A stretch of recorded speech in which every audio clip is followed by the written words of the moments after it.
Here we are. Do you want to do it? Hello, my friends. And you are my friends. And welcome to your Friday night talk in town. Yeah, Martin is in the house, everybody. He's just behind the scenes with a...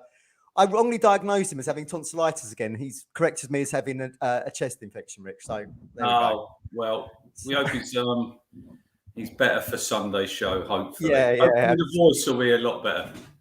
Absolutely. How's things with you anyway? I haven't spoken to you much this week, have I? Yes, all right, mate. Not too bad. Been busy. Not too bad. I've been busy. We've got a new dog in the house. Yeah, new dog in the house. I'll quickly show her, and then she's going to go to Sudan. There we go. Look. Hello, Little Poppy. Little Poppy. What kind of dog is it? She is a cockapoo, and she's 9 weeks old, and she's full of mischief. There we go. I'm going to hand her to Suzanne, so she's going to exit stage right. There she goes. People who, of course, tuned into one of our last shows will remember Susie had you cleaning out the garage. How did that go? No, it wasn't me. No, nothing to do with the garage. Nothing to do with me. Nothing to do with me. Anyway, we've got a guest in the house tonight here, Matt. We have. So Martin not available this evening. So we brought in one of the big guns. And, of course, we're now heading towards FA Cup first round. We started already, hasn't it? We've got Hereford, Portsmouth at the moment. 1-1 as we speak. 1-1 on telly. People might be watching. Rather apt with the death of Ronnie Radford. Yeah, you know, Hereford on the telly. We all remember that goal, don't we, Matt? Hereford versus Newcastle. Colin was talking to me about it today. You know, the mud, the cabbage patch that was there. It's a hell of a hit, though, wasn't it, on that pitch? Jesus, what's a goal? That is one of. If you're on about FA Cup iconic moments and you know your football, that is one of what I would say one of the moments that you know. Then your Hereford. When they beat the mighty Newcastle with Malcolm McDonald was up front, wasn't he? Super Mac, who obviously played for Arsenal against us, didn't he? In the cup final. Didn't get a kick, did he? No, he didn't. Absolutely. He did not get a kick that day. Colin's in the chat. He'll probably tell us about Super Mac, and he's got some memories of him, hasn't he? I thought. Colin says he was 15 back then. Crikey. There you go. Well, yes, let's bring our guest in. So we're bringing out some big guns for you, everybody, here on Talk Kids Town. We've got Matt Badcock, who is the editor of the non-league paper. So we've gone straight to someone who's going to know all about Bracknell and what we're facing on Monday night. Matt, welcome to the show. Martin, click them buttons. How you doing, Matt? Good. How are you?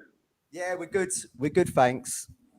Often when I bring in people that I've worked with at the FA, we've done that a few times. Did you have good experiences of working with me at the FA? I'm sure you did. Well, Matt, I think you had it was your idea, wasn't it? The greatest FA Trophy media day we ever had on the boat on the Thames, if you remember. We went down the Thames, yeah. We went down the Thames on a boat. Do you remember? I think it's Cambridge United against Gosport Borough, wasn't it? That's right. Unbelievable, though, Matt, because Matt never tells anyone that he worked for the FA, apart from nearly every single week.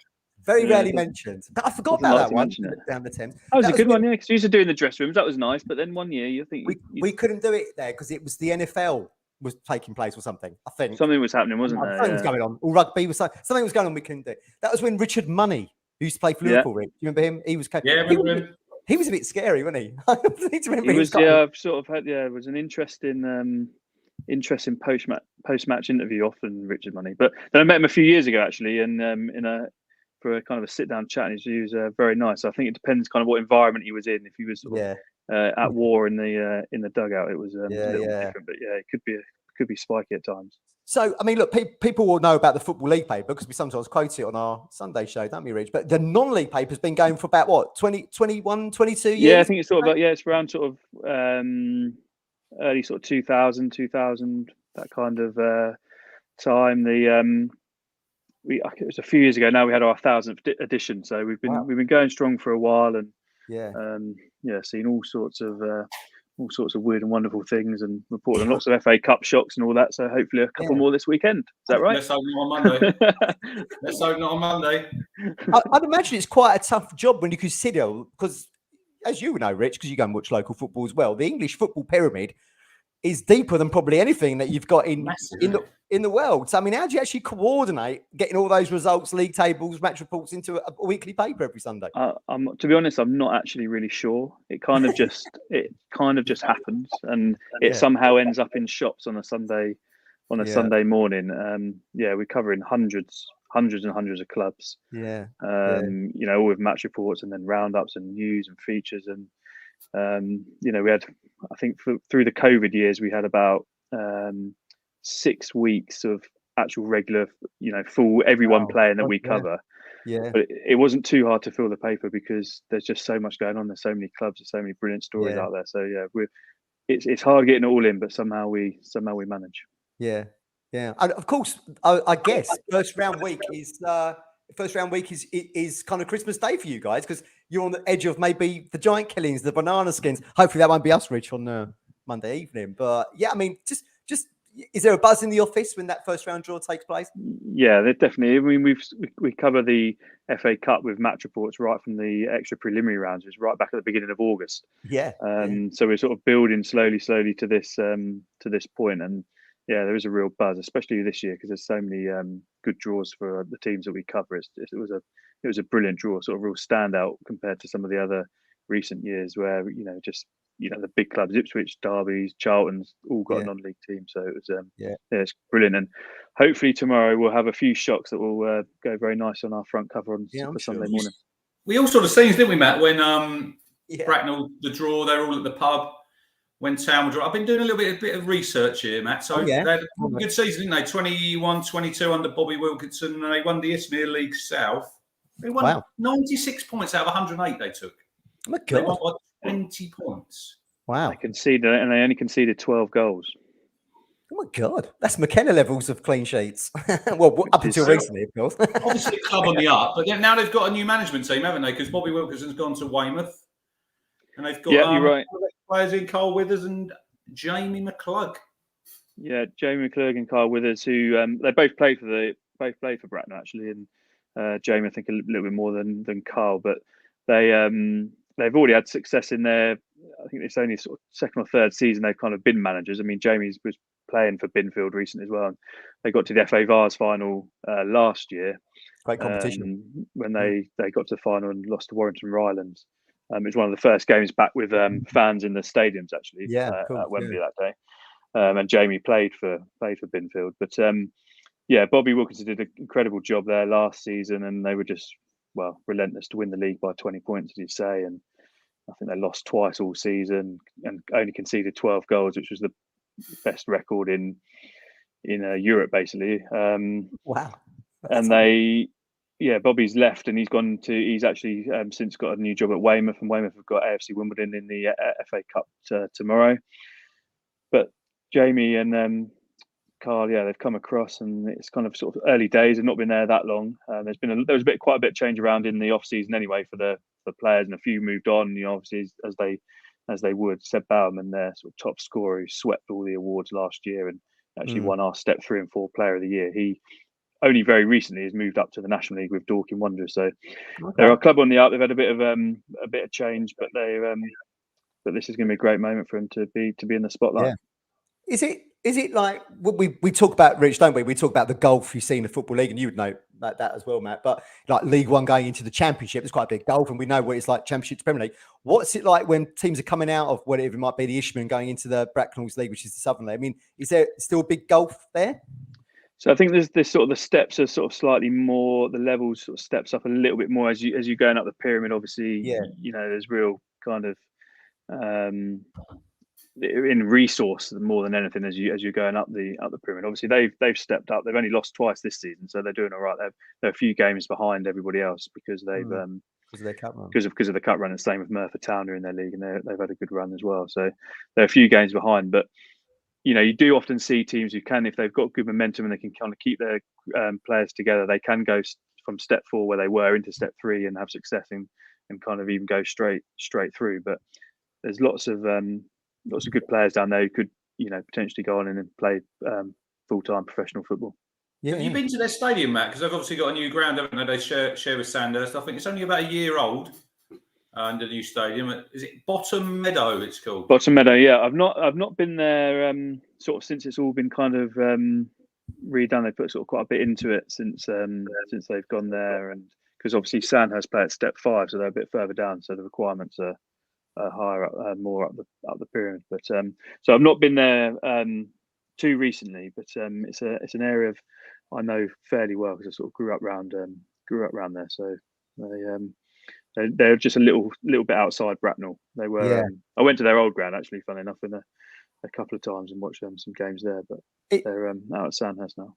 It's from the research we've been doing it. I mean, I'm thinking back to my Wembley days when you used to call me up about something called ground grading, Rich. So teams would be promoted or would be in a position to be promoted, but it would often come down, wouldn't it, Matt, to the fact that was your ground good enough to be to go up? up? Yeah. There's teams last year in the summer just gone that couldn't go up because they couldn't play in the playoffs because the ground grading wasn't right. You do have time to sign and kind of get it up to scratch, but and I think there's been sort of resource put into it when they went there to kind of get it into shape as well. Anyway, so I think it's sort of slightly different setup to before they were there. To give the town fans that are watching tonight, Matt, a bit of a flavour, that ground grading is sort of, have they got adequate amount of seats, stands that have got covered? Yeah, it all comes down to stands, turnstiles, amount of seats, amount of covered seats, changing room size. Do you have a referees, size of referees, officials, changing rooms, and lots of different things. Hard standing behind goals. If is it all the way around the pitch and barriers and all this kind of thing? There's a lot that goes into it, and a lot. So much to go in. You sort of people don't really realise. Promotion. You can have a team that's brilliant and winning on the pitch, but if you can't keep up off the pitch and with all that, then you can come unstuck. And powered mostly by volunteers as well, weren't they? These clubs. Yeah, all volunteers. All volunteers. People going down in there. Even that's the thing. That's sort of the thing I sort of love about non-league football is there are people out there every day, every night of the week, even when there's not games. Doing, putting hours and hours in every week just for the love of it, just because they love what they do and they want to give something back to their community. They feel part of something. What is it? Do you think that would, other than maybe geography, that people would sort of I'm supporting Bracknell over whoever it might be, Reading or one of the football league sides. What is the pull of it, do you think, the non-league game? Because like you say, to go along there and be volunteers is a bit of a thankless task, isn't it? Yeah, it is definitely. And I think there's always something to do, and they're always, that's one of the big things though non-league is kind of facing a little bit is volunteers, because do people volunteer as much as they used to? People don't have as much time. Things have changed over the years. Modern life, people have got lots of other commitments, and there's lots more trying to grab your attention, and that is one issue that is kind of facing non-league a little bit. The sort of volunteer workforce that do, it can be. It's not just going around and painting walls and things like that. It can be using other skills, media skills, or photography skills, or even just putting up leaflets or taking leaflets around the town and dropping them into local shops and cafes to stick them in windows. All these kind of things need to be done. But I think people really feel. I think you feel part of it, part of something, and like you really matter. I think that's why people like it. You're not kind of just at the heart. Yeah, it's that real feeling being that you matter when you come in through that turnstile. That every pound that you spend, or every every pint you have in the bar, that actually matters and is going towards something. And I think we saw with COVID. Because I was watching BBC Breakfast this morning. They were on about, obviously, Matt, the cost of living crisis, and energy crisis now with teams with floodlights. They were at Chesterfield on in the week, and so everything's gone up, hasn't it? And this might hit some non-league teams, and this is great that Bracknell have got Town come in. I know I think, Matt, I was looking at the normal entry price for an adult as a tenner, 25 quid, 2,000. I think they're going to let in. They've got free marquees going up. They've got loads of street food. I was listening to the chairman, the owner, Kane.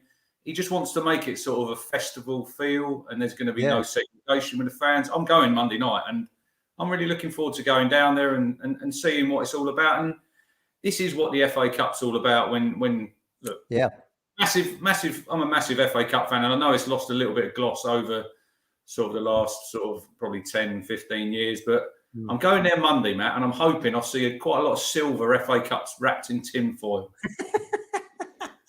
The cardboard cutouts wrapped. Yeah, absolutely.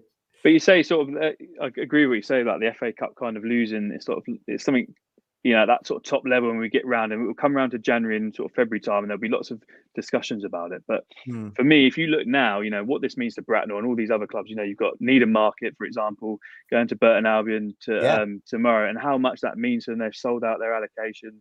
They've taken coaches over there, and this is kind of really where the sort of the heartbeat of the FA Cup is, and the magic of the FA Cup is. It is actually happening now.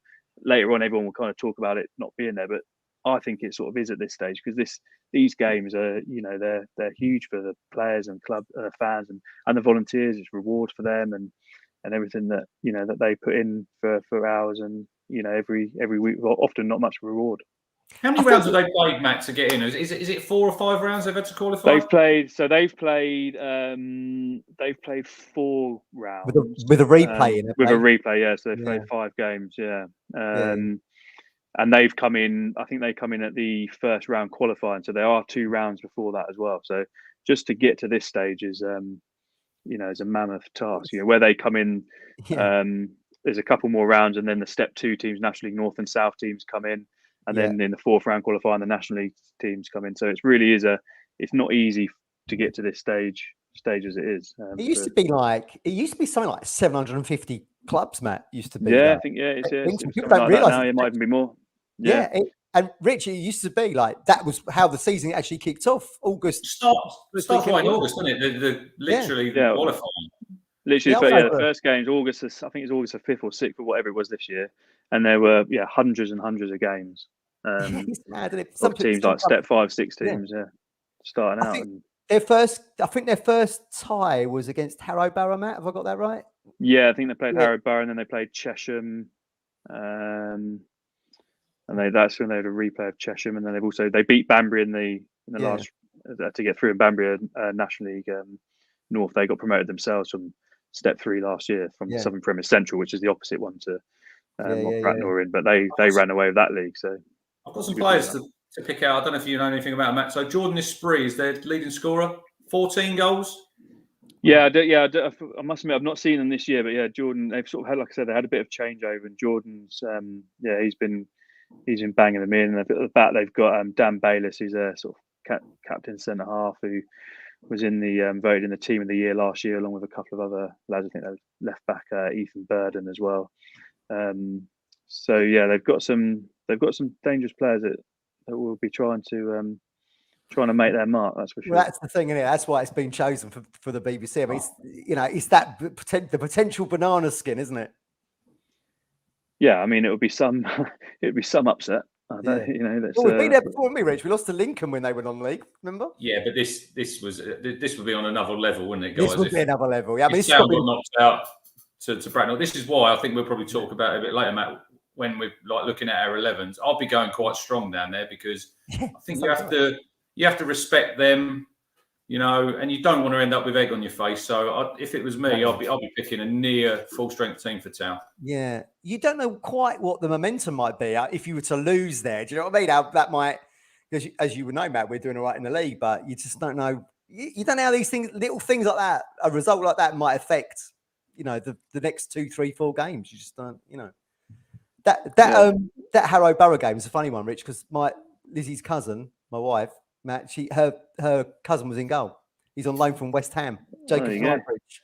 We did a piece of him actually. When he did signed, he was the page boy at my wedding. When he was like a little, a little kid. There you go. Well, Matt, it's been great chatting to you. Before we let you go, we know let everyone know you're also a Sheffield Wednesday fans. I mean, what are you thinking? Are Plymouth derailing your plans at the moment? What's going on with Plymouth? Why are they doing this? Why they can't sort of put it on the other night and they were losing, and suddenly they're winning? I think you got to give them credit, haven't you? I mean, they keep very good side, and I like the keeper. Their keeper seems to be sort of keeper, Michael Keeper is unbelievable. We did reference him in our preview show for the season, didn't we, Rich? That he was a name to look out for. I would say with Christian Walton, I'm not going to mention David Stockdale because he's over the hill. We had him as, but I would say Cooper's up there with Walton as the best goalkeeper in this league, quite easily. He was very good. But I think I don't know. There's part of me. Do you hope that the manager goes every time a championship job comes up? Maybe he can go and then.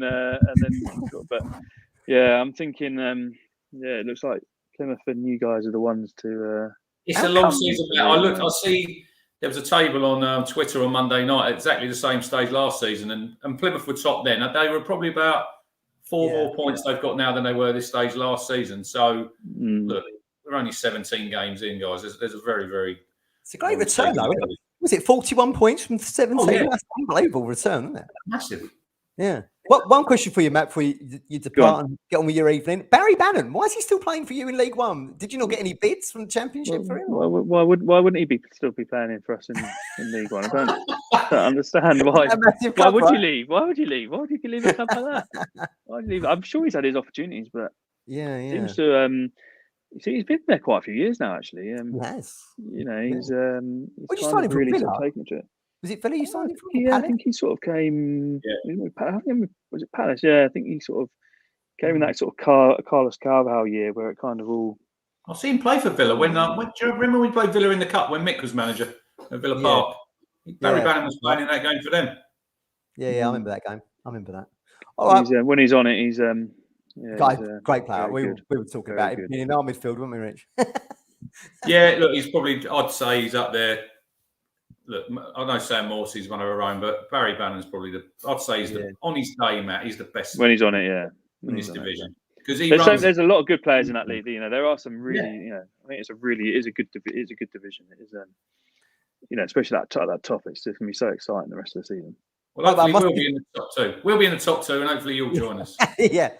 Before Matt goes, I must say, when we signed Kiefer Moore, I messaged you, didn't I, Matt, and said, "What's this kid?" You said he has got an opportunity to make the grade. You were right because he's gone on to be an international and playing in the Premier League. And the World Cup this year.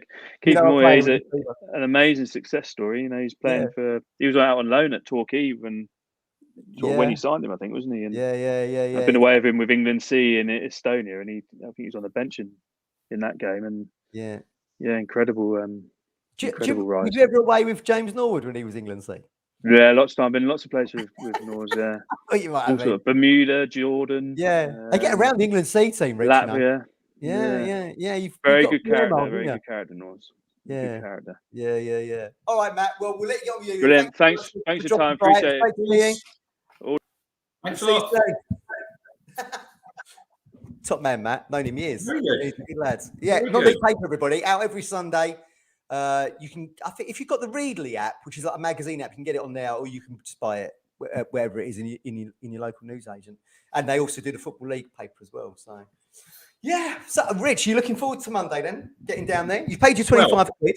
Colin is absolutely bouncing. We're on Friday, and he can't wait to get there. Look, I think we're gonna get there early. We'll probably be there by about 3:15. We were going to go and have something to eat, sort of in Santa. There's no need to. I was listening to the owner. They've got plenty of food at the ground, and sounds good. I'm really looking forward to it. I know, look, like we say, in the FA Cup's lost a bit of gloss, and the only reason we're on telly is because everyone's hoping that we get a banana skin. I don't think we will. We're too professional now, Matt, to go down there, I think, and slip up. I can't see. No. I can't see us getting turned over. I honestly can't. No, I can't either. I mean, look, everyone loves a banana skin, don't they? That's why they've chosen it. But I mean, the embarrassment level. I mean, this has got to be the smallest team we've ever played, I think, competitively, hasn't it? Yeah, it's got to be. Yeah, I remember Colin saying he did go and see Town. They played Chelmsford in the FA Cup in the 70s. Yeah, 73. 73, I think that was. Yeah, New Riddle Street. Yeah, no, that's a gym. That's a gym. It's a gym, isn't it now? I said to Colin the other week when I've been to the cricket down there, it's a gym. Yeah, literally next door. Yeah, I went down there a few times when I was a kid. But yeah, I mean, Chelmsford was always, back then, was always a team that was on the verge of the Football League. Colin said there was 13,000 there that day. Yeah, probably was, yeah. Used to get huge crowds down there. Yeah, it was like a proper stadium. But yeah, they was always on the verge of the Football League. We've got lots to chat about, haven't we? We have. Gov wants to keep it to an hour. He wants to keep it to an hour, everyone. Just before we start, so Josh from Away Days is a massive sort of sponsor of the show. You know, we promote him.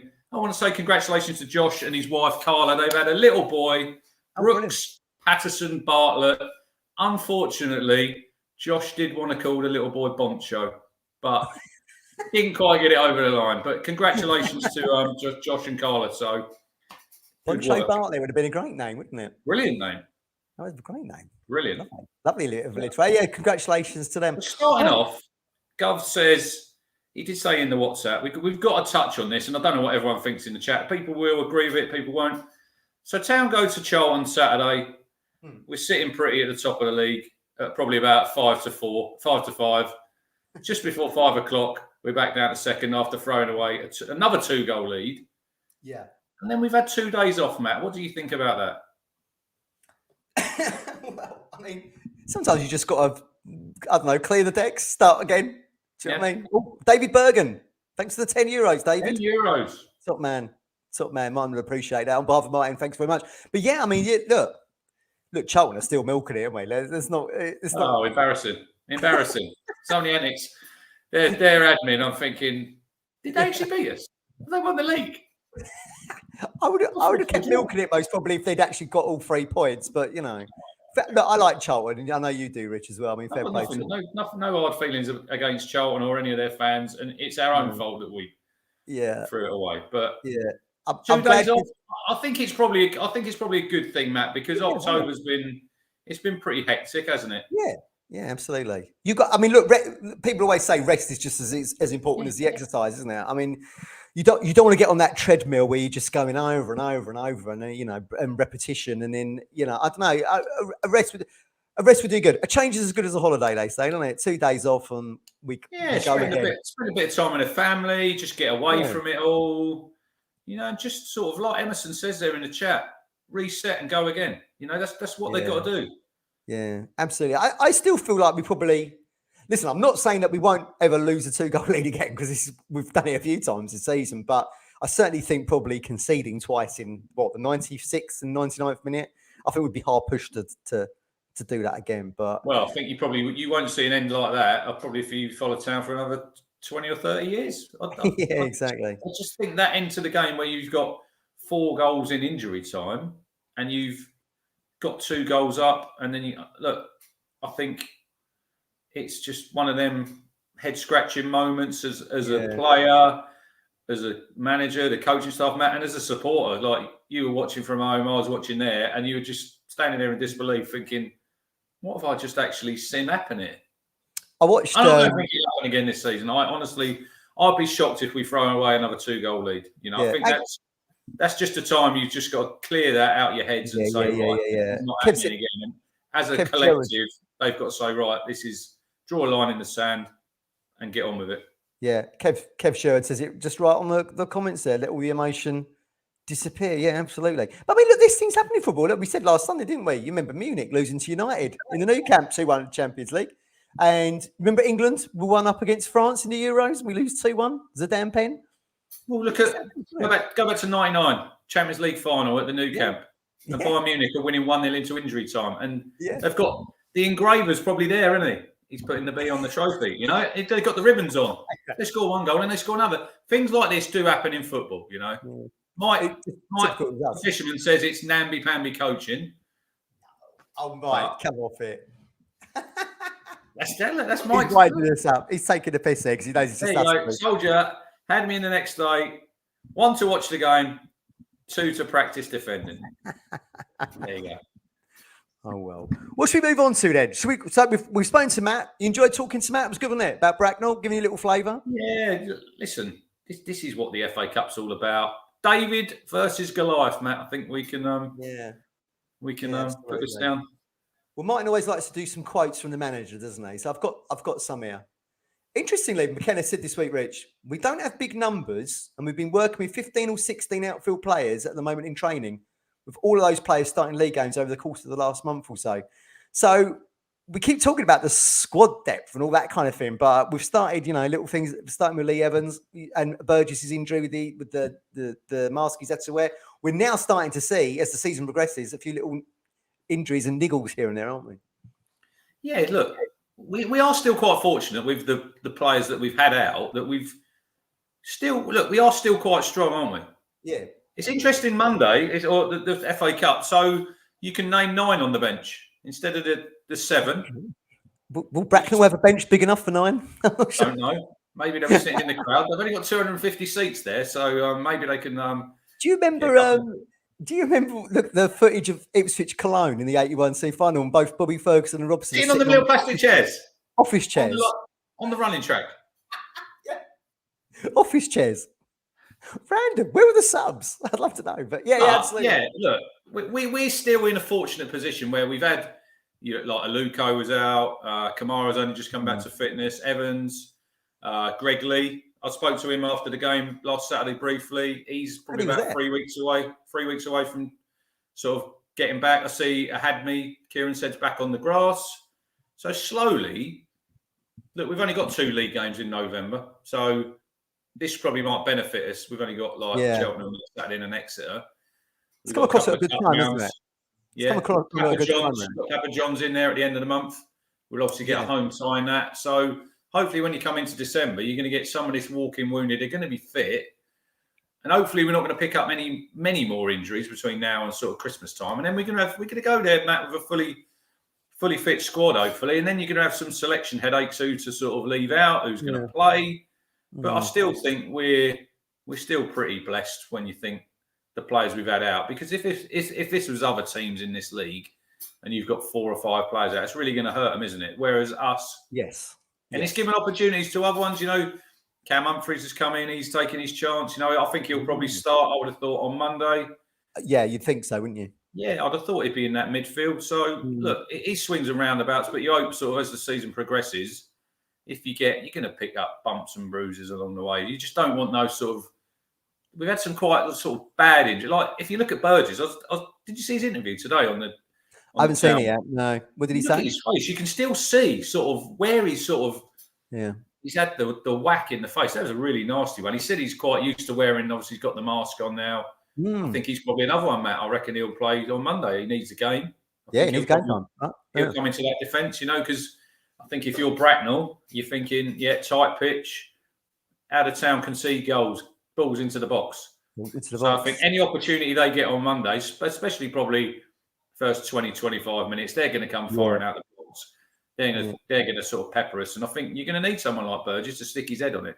Yeah, absolutely. He's the kind of player. Yeah, exactly. You need that kind of height in there, don't you? Definitely. When those balls are coming into the far post or whatever. Interesting you mentioned Hadmi there, because do you feel like he was someone we might have missed against Charlton, that kind of physical presence? I know that Freddie come on and scored a worldie, but I mean, Hadmi, he might have been someone that we could have done with, I don't know, in defence. Remember Daryl Murphy? When Daryl Murphy used to play, obviously he was decent that season. He got 27, but he was good.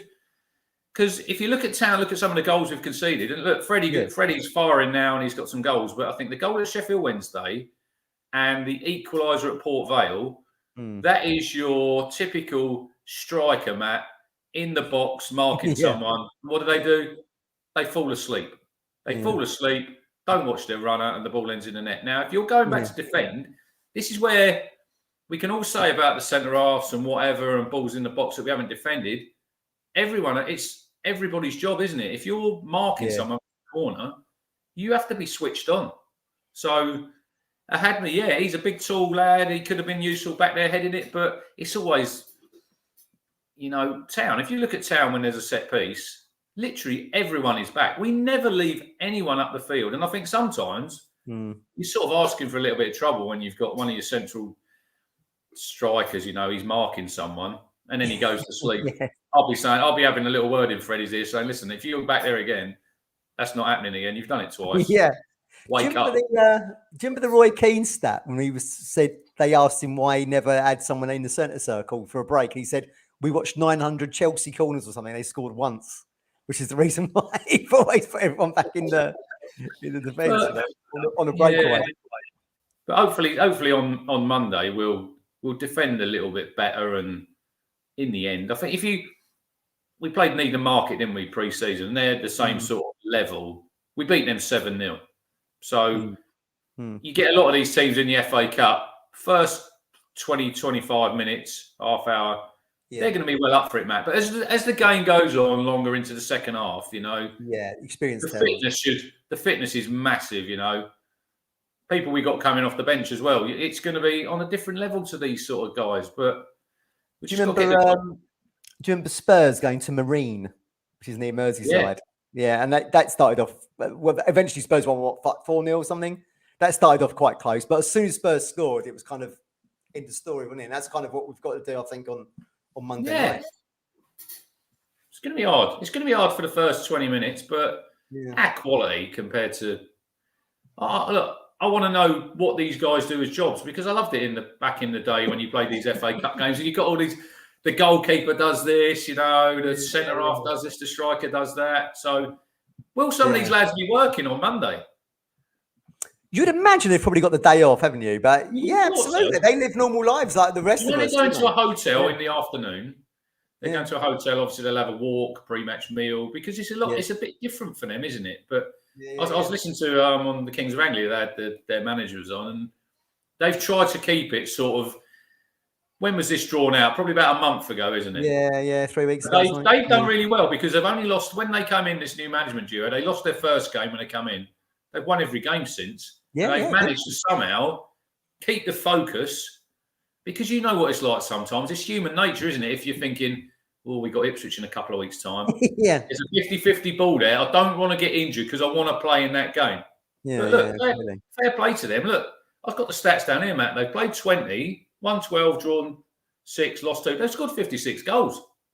Yeah, so they're at their level. They've got it going on. But and this is the highest level that they've ever played at, obviously, after the promotion last season. This is the biggest. I think they've only ever got in the first round once after before this season. This is their cup final. This is absolutely once in a lifetime opportunity to rub shoulders with a former FA Cup winner. Yeah, absolutely. Yeah, there are not many of those you see in round one. Yeah, you got it right. Well, look, McKenna was talking about Kamara. Obviously, came out the non-league game himself, didn't he? I think he was Dulwich Hamlet before he got picked up, wasn't he, by Plymouth? But he's getting closer, apparently. Still isn't there, said McKenna. He's played 60 minutes for the under-21s last Friday. They lost 7-2 today, by the way. So Reading. No, Reading they played. Yeah, Reading, wasn't it? Yeah. But he didn't feel capable of more. He's still working his way back physically. I mean, if he was a little bit further down the line, we've got to say this would have been a perfect game for him to get minutes under your belt. What are you thinking? Are you thinking Humphreys and Morsey is going to be the I think now you've got obviously 9 subs you can name. I think Kamara will he'll be on the bench. The scenario for me is do the job in the first half, get 2 or 3 goals ahead, and then you can start taking your Morseys off. Yeah. Maybe your Ladapos if he plays, your Chaplins, and then give him 30 minutes because he's gonna get probably 30 minutes here. You've got another cup round the end of the month. Hopefully, if we get through, which we should do, he's got a Papa John's game, and by December, Matt, you'd hope that Kamara he's ready to start games in the league because we all know what a good player he is. It's just taking him a little time. Look, we knew when he came in, he was injured, so I think you've got to be patient with him. But I think, I would play Morsey on Monday, and I'll play Humphreys with him. Humphreys deserves it after he played the game at Port Vale. Obviously, ball coming, didn't he, at Charlton? I thought he had not a bad game, but I think he's done all right. Yeah, I think Humphreys will. I don't think he's going to chuck in many kids on Monday night. He might play. Is it Adebayo, the right back? Possibly. Well, they got referenced in that. Maybe Edwin. Well, the East England said this. Andy Warren, Edwin Abagjay, and Chirewa. They could get the run out. So you're saying there's going to be nine subs. You've got to think they're going to be involved either as a starter or coming on for half an hour. Yeah, because I think it depends what we play. Are we going to play a 4? Are we going to play a 3? You'd expect Keogh to get a gig. I think Kane Vincent-Young. I think Leif Davis, Matt, you need to take care of him at the minute. He's played a lot of football, so I could see him being rested. But I don't think he'll make some changes. I don't think it'll be like a full 11 that he changes. I honestly don't think. I think that, look, we've got to take this seriously. And you also have to look at, we've only got 2 league games in November. So if players don't play this week, they're going to go nearly 2 weeks up to the Cheltenham game without playing. Now, Christian Walton, can't see him playing. He'll play Haladke. We do need to touch on the new goalkeeper. We'll come to him in just a minute. Yeah. I mean, you're alluding to it there, aren't you? The fact that, we said this Sunday, didn't we? There's nothing worse than having to sit on that 4-4, which is why I think they've got given 2 games just to get, as Kev said, to get the emotional strain out of their systems. But probably people are chomping at the bit to get back on that pitch because your last seconds was throwing a 2-goal lead away. People want to get involved, don't they? You'd rather be playing than training, wouldn't you? Yeah, absolutely. Get out there, get it, shake it off, go out there, play well, score a few goals into the hat for the next round, then look ahead to Cheltenham on the Saturday. So, look, they're probably going to be stewing on it, some of them players, thinking, I want to play. And when the teams come in, I think 6:45 on Monday, it'd be interesting who's in there. But, I know certain people say, well, look, you could pick up some injuries. He's got to have a rest. Listen, you could get injuries in training, Matt. Quite easily. Paul Lambert always used to say this, didn't he? We can't play so many games. He's like, what? He could get injured in training, absolutely. Yeah. We did get quite a lot of injuries in training when Lambert was in charge as well, didn't we? yeah. It was on that Friday when the press conference come out and you're thinking, oh no, who got injured this week? Yeah. Well, Martin used to have the ambulance video, didn't he? Yeah, we got the ambulance on the Sundays, didn't we? My favourite part of that was when they asked how Cole Scoos was getting on, and like Lambert was going, don't know, I haven't seen him for months. He's at home watching Antiques Road Trip or something. He's on the grass. That was what he used to say, back on the grass. Yeah. Well, we mentioned the Bagshey and Chouet were there. I mean, they obviously played in that Cambridge game, didn't they? In the 1-0 loss at Cambridge.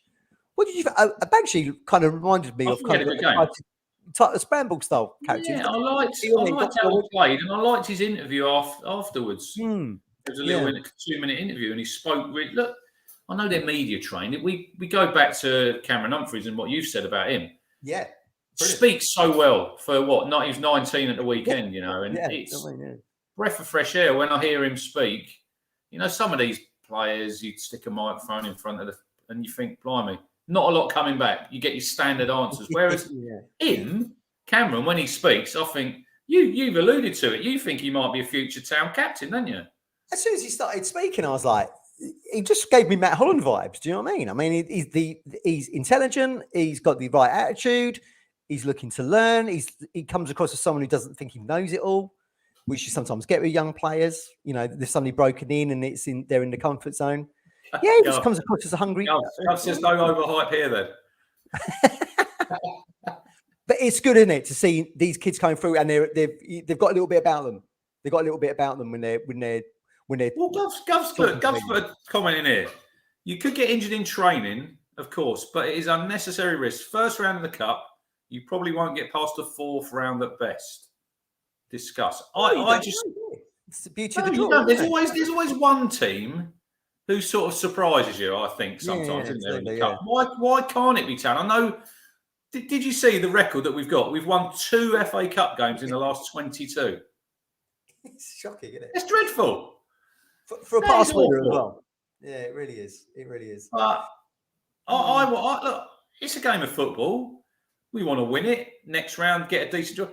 And look, let's get in the hat for the 3rd round. Let's get a bit of excitement. Look, we all go to Portman Road now. Look, 27, 28,000. Wouldn't it be great if we drew one of the real big boys at home?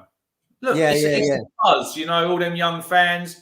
Imagine we draw an Arsenal or a Man U. You know, that's the buzz that you want. I know you're probably going to lose to them, but surely these are the games we sort of want to. Yeah, absolutely. I mean, remember we drew 1-1 at St Mary's with Southampton, didn't we? The Ambrose header. They come back for the replay at Portman Road, which we lost 1-0, didn't we? Was it Shane Long who got the goal for them? Yeah, we stumped the place out. I went to Southampton.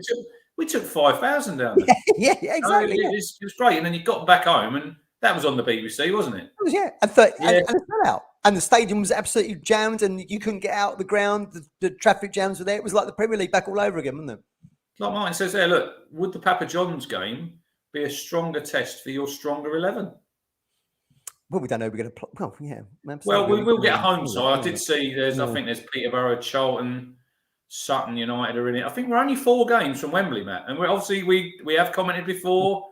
We're one of 6 teams who never played near Wembley. Look, obviously, I think with our squad, I've said it before, I see no reason why we can't win that trophy. Exactly. Wouldn't it be great to do a double? Ipswich Town do a double. All these teams who've been promoted, your Rotherhams, you know, Sunderland have got there, Portsmouth have got there. They've all decent teams. It's that winning mentality that we haven't had for so long. And look, the cup we haven't taken seriously for. And I know it's the FA Cup. We're not going to win it. I get that, but you still want to use that momentum. No one wants to go to Bracknell Monday night or watch it on the telly and see Town get rolled over. We don't want that happening, do we? We'll be the laughing stock. It's bad enough when Lincoln knocked us out. What did Terry Butcher say? Pick the bones out of that bit, McCarthy. Yeah, that was one of them. Everyone was laughing at us. We were live on the BBC to the nation. And it was a laugh. We had Leon Best playing up front that night. Martin saying Mick should have walked then. I think a lot of people agreed. He should have gone. He should have gone that night, definitely. Yeah. I don't disagree with that. Well, look, let's move on a little bit because we're heading towards our hour. Yeah, so we've signed a new player today, and this what makes me laugh about free agency in football. Joel Coleman, and not at a club, left Rochdale, suddenly finds himself through probably networking connections. Knows he knows Rene Gilmartin. I was going to say knows Reg. Suddenly finds himself at Portman Road because so Nick Hayes has got an injury, has he? Yeah, it's really interesting. I've seen Kieran giving him a lot of praise before, Nick Hayes, and it is third choice goalkeeper. Matt must be a really, really thankless task. You know, you're turning up every day for training. You know you're not going to play. You're part of that match day squad. You see him on the pitch before, but you're never going to play. You know, you're never going to get any minutes. But like they said, he's one of the. Kieran's referenced him saying he's one of the most important members of the squad because he keeps that morale. You know, it's no good if your third choice goalkeeper's coming into training and he's got a face like a wet weekend. You know, he doesn't want to be there. Yeah. So, look, he's injured. I was doing a bit of digging. Joel Coleman, he's played in the Premier League. Did you know? I did not know. So who was this for? One game for Huddersfield Town. He played in the semi-final against Sheffield Wednesday because Darren Ward was suspended. Oh, right. Okay. Yeah. But look, he had 22 appearances for Rochdale. He's been to Fleetwood, Shrewsbury, Huddersfield. Started off at Oldham. So it's only a short-term deal, isn't it? Anyway, isn't it? I'd expect him to probably be on the bench on Monday. Yeah. I mean, fair play to him. I mean, look, that's the life of a journeyman footballer, isn't it? It's the ups and downs. Again, not a lot different to the opposition we're playing on Monday in Bracknell. You know, he was playing professional football. He's not got a club. Suddenly he finds himself in the spotlight. So, I mean, fair play to him. Some names here. Keith Brannigan, James Pullen, Lee Bracey. Do you remember Mike Pollitt? He done the Norwich game. Do you remember? One game, and then he went back to Wigan, didn't he? Yeah. Do you remember Fred Barber who come on with the Baskel? Yeah, he played at Wolves away. He had the mask on, didn't he? Yeah. He's come with like an old age pensioner's mask on. Well, look, if you go back in time, do you remember Phil Parks played for Town? Town, yeah, absolutely. Yeah, he played 3 games, I think, under obviously John Lyle. West Ham. Of course, yeah, John Lyle, yeah. But if third choice goalkeepers are we've got one on the coaching staff, Lee Grant. He was at he was at Man United. Yeah, he went to Man U. What a gig that is! Third choice goalkeeper at Man United. Well, Richard Wright done it for City, didn't he? It appeared in all their title-winning photos. Yeah. Still there. Yeah. He's first team goalkeeper coach now, mate. Yeah. So you never know where these things develop, but such is the life of a keeper. Do you know what I mean? But now whether or not we get if we win on Monday, we get a tie at Portman Road. But Rich, you phoned me up about this in a week, didn't you? Portman Road developments. What's going on? Well, obviously it's phase 2, isn't it? Phase 2, you called it. Phase 2 of the developments. Well, look, we've never seen the like here. Portman Road was falling down under Marcus Evans. You know, nothing was happening. You might have an odd turnstile got painted now and again, and they made a massive.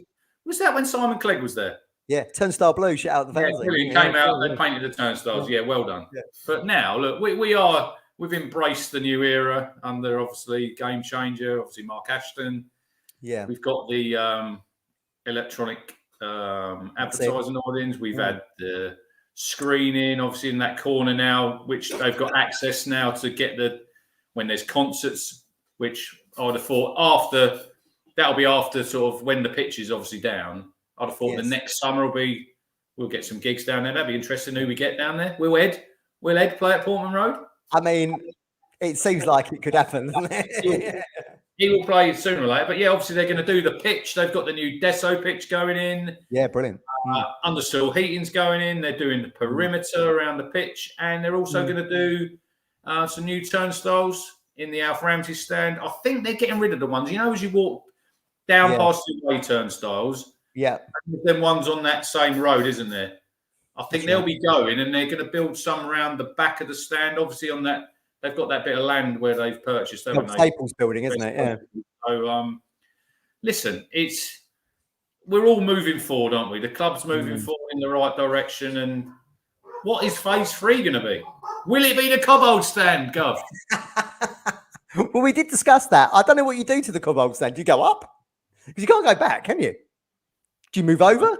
I don't know how it would work. I don't know. Well, when you look at it, we've obviously sat in the Magnus stand. Well, I still call it the Pioneer. And you look at when that was built, obviously in the 80s, and it was like this wonderful new stand. Well, if you go in there now, we've all sat in that middle section, haven't we? Yeah, we have, yeah. And I mean, how tight is that? Like leg room?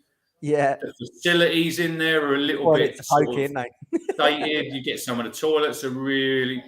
Well, it says every time it makes me laugh, Matt, when I go to a match day and I go to the loo and I come out and I wash my hands. It always says on there, beware, hot water. What? Not hot water, stone cold all the time. Oh, can't hear. He's muted himself. Oh, dear. Yeah, me mic got unplugged there. Oh. But you're right. Yeah. I mean, look, he's 40 years old that now, isn't it? Because we sold the one team to fund it in 82, didn't we? So, I mean, that's basically what happened. Well, eventually, look, I know they're building all this building. We've rumoured it before, haven't we? Would it be a new stadium? No one knows what the future's going to bring, you know, as we hopefully move up the leagues and sort of get sort of somewhere near back to the Premier League. I don't know, but I was talking to Colin and I thinking, like, you know, the Cobbold stand obviously houses the away fans. Yeah, of course, yeah. So if you knock that down, say in the close season, it wouldn't be built for the start of the next season. So there's another, where would you put your away fans? Because obviously, away fans, yeah, absolutely. But look, here's a quick question for everyone. Colin phoned me today. I was busy recruiting people, so I couldn't take the call. But he said to me, "Who was the last Ipswich player to be capped for England or called up for England?" And he thought it might be Stockdale. But then we came to conclusion. Interesting you say this, because Carl Brooks messaged me today on the way home from work. I said Richard Wright, and he said, but he'd been, David Stockdale was called up when he was on loan at Town when Paul Jules didn't obviously play, but didn't get the cap. No, but obviously, he was highly rated back then, wasn't he? We had him on loan. Yeah, he certainly had a call up when he was with Fulham, because I looked that up. But yeah, when Colin did say that to me, I was like, that does ring a bell to me that he was. But I think actually properly capped was Richard Wright, right? In against Malta. Was it Malta? Played one game, didn't he? Give away. He gave away 2 penalties. He gave away at least one penalty. I remember he saved one as well, didn't he? Yeah. But he had he had a good career. I always think with him, he probably should have stayed at Town. You know, I know he got that big move to Arsenal, obviously the season after we come fifth. Played all the games, didn't he, to the FA Cup final, up to the semi, and then he was benched. Cheers, Arsenal.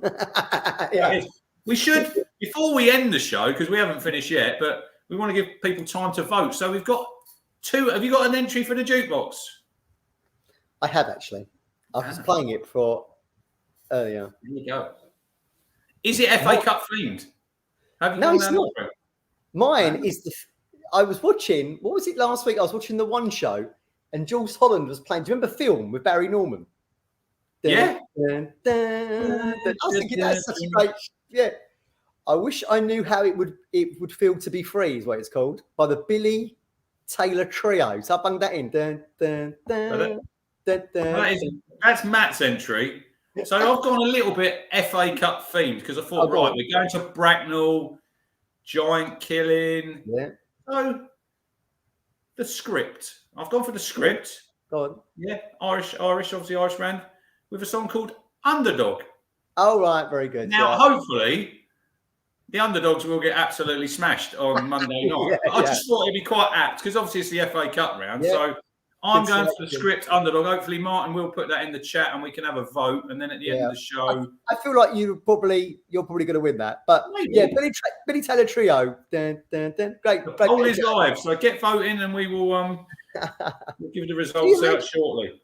I was thinking when you were talking about Lincoln earlier and a potential banana skin at Bracknell on Monday. Can you imagine the meltdown on here?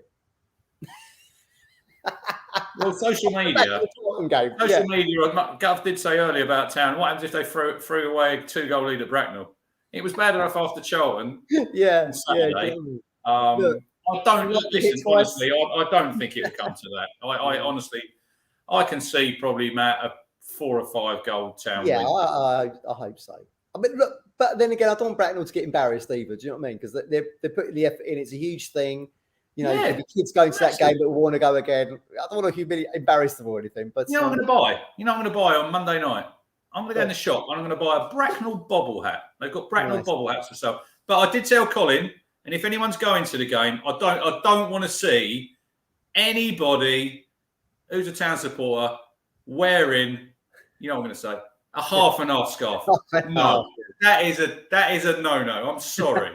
If anyone buys one of them, they deserve a slap. The only time I've ever bought a half and half, I do wish I'd bought one at the San Siro, being made by the Italians. Italian. So I wish I do see people around Portland Road still wearing that. I do wish I'd got one of those now. I did buy one though when Ipswich played Ipswich Wanderers in the Suffolk Premier Cup. I did buy a half and half. And one of the Fortuna Dusseldorf fans gave me their half and half scarf. And I think it was Liz Edwards from the Supporters Club. She helped source that for me. So I've got a history with the half and halves. But look, if it's helping Bracknell out, it's helping someone get a pound note, go for it. Do you know what I mean? Max Pitchford says half and half scarves are for rugby. I'm with you. I'm definitely with Max there. They don't have segregation in rugby. They're not having it Monday. So maybe it's permissible. I don't know. Yeah, look, Rich, we're almost at the end now. Look, we've got 3 minutes to go. Did you want to just give everyone a little update on where we are with Martin? I've got a couple of things. So obviously, the next league game is next Saturday versus Cheltenham. We've already got 34 people in the Martin's wheel. So if you want to get to the game on Saturday against Cheltenham, there is 2 tickets, adult and under 19, which can be upgraded if need be. All you have to do is be a subscriber. Send me a screenshot, either like Twitter, Facebook, Instagram, just proof that you are a subscriber and you're in the draw. So we got 34 in, which is really good numbers, I think, Matt. You know, Cheltenham home. You'd think it's not a really attractive fixture, but at the minute, Portman Road's the place to be, isn't it, really? On a Saturday. Absolutely. It's going to be bouncing. Yeah, but getting back to, obviously, Martin passed away last Friday, and we've done quite a nice tribute on here, didn't we? I think we've had quite a lot of nice comments. So if anyone's wanting to go to his funeral is on Thursday, the 24th of November at 12 p.m. at the West Suffolk Crematorium. So if you don't know where it is, look, send me a message or whatever. No black to be worn, only blue and white, which is Martin's request, which I think will be really nice. Brilliant, yeah. And no flowers. So donations to the ITFC disabled department to buy sensory packs for more people to enjoy football. So doing a little collection here, which I sort of floated it last night on the Discord. Yeah. We already raised, I think, about 170 quid, which is good. So if anyone wants to donate, just send me a message, Twitter, Instagram, Facebook. And if you look, even a couple of quid here and there, and let's raise a bit of money, because Martin was obviously massive, like, you know, at Berwick. Look, he lived in Bracknell. If no one knew, he lived in Bracknell, and he went to watch Bracknell, Matt, when obviously he was younger. And I think he would love this game on Monday, because he was really big at Bury. The weight's going to be at Bury Town after the funeral, which will be really good. So if you want to donate, and look, it'd be great just if we could get, we've got 170, just see if we could get as much as we can. And on a footnote, Teresa, his wife, had a really lovely phone call from Paul Cook. And I've spoke about Paul Cook on here before. Might not have been a great manager for us, Matt, but as a person, you know, and he's a really, really nice guy. So it was, I think she really appreciated that Cookie obviously rung up. I remember going to Sutton last year. We went to watch Sutton versus Barrow, and Cookie was there. He was doing a bit of scouting, obviously, for the FA Cup game. And he was really nice to Martin, had a nice chat with him. We had a picture with him, and Martin had a real bond with him. So I'd just like to personally thank Paul Cook for ringing him. And that's a really nice touch, you know, because in football, it's easy. Look, we criticise people and managers and players. But at the end of the day, Matt, they are just human beings, aren't they? Just like me and you. And look, I thought that was a real touch of class from Paul Cook. So, yeah. But, yeah, if you want to donate, just get in contact with me and I'll send you the details. So, thanks to everyone who's donated so far. And let's see how much money we can raise. Yeah. And that was the inaugural Martin Swallow Challenge Trophy, wasn't it, when Cookie? Yeah, it was. And obviously that'll carry on now. They'll have that every pre-season down at Bury. So I'm really hoping sort of this sort of next pre-season that the town send a bit of a better team down there, because they didn't this pre-season, because obviously they had the Saturday when they were playing there, they had the game at Crystal Palace and then had the game at Wimbledon in the afternoon. So I'm really hoping just maybe for this, I know it's hard pre-season, it's probably a short window of getting games in, but it'd be really nice if they could send the first team down. I know Colin goes on about when Bobby took the first team down, Bury, when they won the FA Cup. You know, the full first team went down there. So I think it'd be really nice. Yeah. Joe Pigott scored a goal for Portsmouth. There you go. Okay. Unbelievable. 3-1. Have to look that back on iPlayer. Yeah. We've had a good hour. We've had a good hour here. Good hour. Well, good. Look, listen, it's like back in the day, it's a bit like going to see Barcelona and Messi not playing with Martin not being here. But we hope you've enjoyed it. We thank Matt Badcock for coming on to talk Bracknell, non-league paper. It's good chatting to you, Rich. We'll see you again Sunday, I guess. We like Xavi and Iniesta. We don't need Messi. I'm not here Sunday anyway. I won't be on Sunday. So everyone who's tuning in Sunday, have a great show. And if you're going to Bracknell on Monday night, come and say hello. We'll be there. I might do a bit of video filming. Send a bit in. See what it's all about. I know Jeremy's going. Looking forward to seeing Jeremy and whoever else is there. Looking forward to a real great night and a town victory. Yeah, fingers crossed. We'll see you again soon, everybody. You make me smile when I think of you. If I get down low and I get blue, I can't get enough. You make me happy, I feel so fine. Oh, how I wish that you were mine. I can't get enough.